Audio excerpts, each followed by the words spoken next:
I'm trying something new today.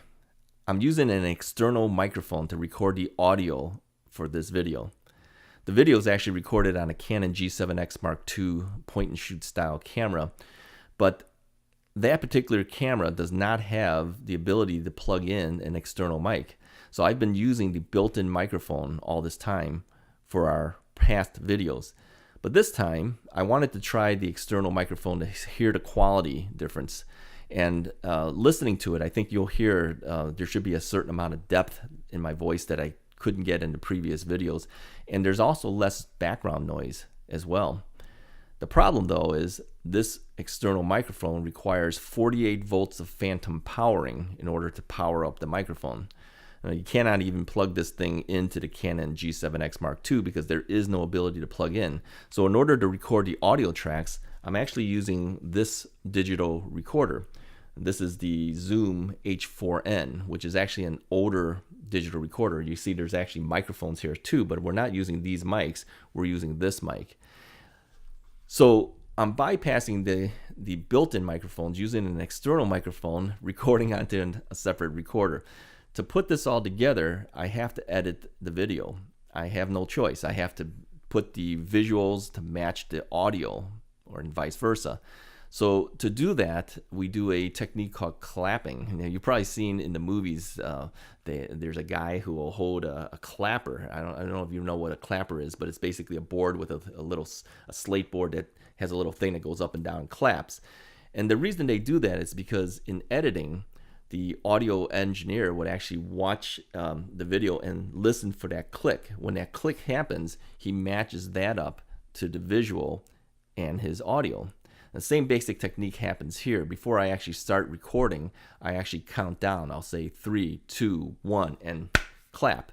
So now I have a visual that I can actually see, but I also record that audio track onto the Canon G7X Mark II's built-in microphone, as well as to this microphone onto the Zoom recorder.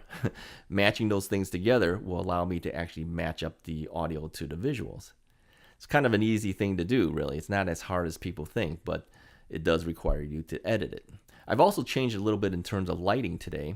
If you notice in the back here, I've actually turned on the lights of the Marantz receivers, and the Marantz receivers actually have a black section here. If you watch the old videos, you'll see that this whole black section usually looks really washed out. But today we don't see that. And the reason that is because the lighting that I use is not studio lights. It's actually a window light that's facing directly in front of me. But that window is extremely large, and that window creates a glare off of this. In fact, you can still see the glare on the black components here. But I put a reflector, a 48-inch reflector, that has a black section in the back. It's basically called flagging, and I basically flagged out the glare that comes back to the Marantz receivers. And by doing that, I don't have that glare coming off of there. Now, I could put a larger reflector, which I don't have, to get rid of all the glare back here as well, but I'd have to cut it off right at the edge of my head so the lighting doesn't actually affect me. It's a little more work. It can be done, but I just wanted you to see the difference between what happens with a standard reflector of about 48 inches and flagging it out that way and seeing what the net result basically comes out to be. So hopefully you've learned a little bit about lighting, learned a little bit about audio, and go back and listen to the old videos. You'll actually hear there's a huge difference, I think, in sound quality. Hey, if you like these videos, like the video and click the little bell icon for notifications and subscribe to the channel. That does make a big difference for me. Appreciate you coming, and hopefully we'll see you next time. Thanks.